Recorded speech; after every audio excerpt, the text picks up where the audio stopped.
We see as digital is fundamental and to our development in our vision for Envalior. We look at AI, and for creating AI you need proper data management and still capturing all the data that we could capture. A lot of inefficiencies of writing down your notes and then transferring it into your report, and that it was a lot of manual work. So first instance we thought about time efficiency gain with using LabTwin. But also sometimes it's just safety or security related.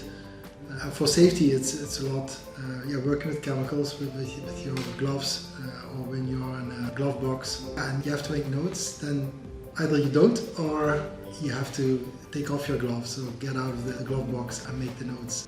And that is a lot of time consuming effort and also unsafe. You get tempted to take the pen with your gloves on and then you can get into contact with hazardous compounds. That is not what you prefer.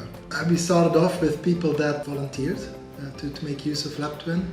When we had our set of users, some of them went really quick and started using it directly and saw different ways of using it, and some are a bit more reserved with it and everything in between.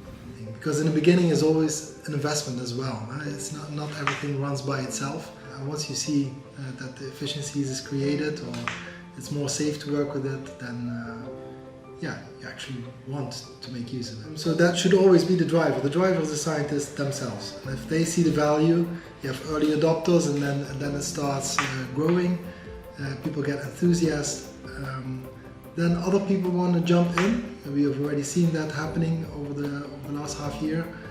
By the end of the year, we want to increase the number of people in the separate labs and also include other labs into this solution. Together with LabTwin, so far is very collaborative, very in-depth, so they're really looking what are the issues we run into and also try to bring us best practices and to solve issues, and that was instrumental. LabTwin is continuously developing their functionalities, getting more integrated into other systems. So our LIMS system is a very relevant one. On the shorter term, you can just make an automated workflow to get it as an attachment onto a sample manager job. But later on, this automation will be also a possibility. Large language models for internal data as well as external data. I think that is a trend that we didn't exploit enough yet. So yeah, that's definitely should be a part of our future.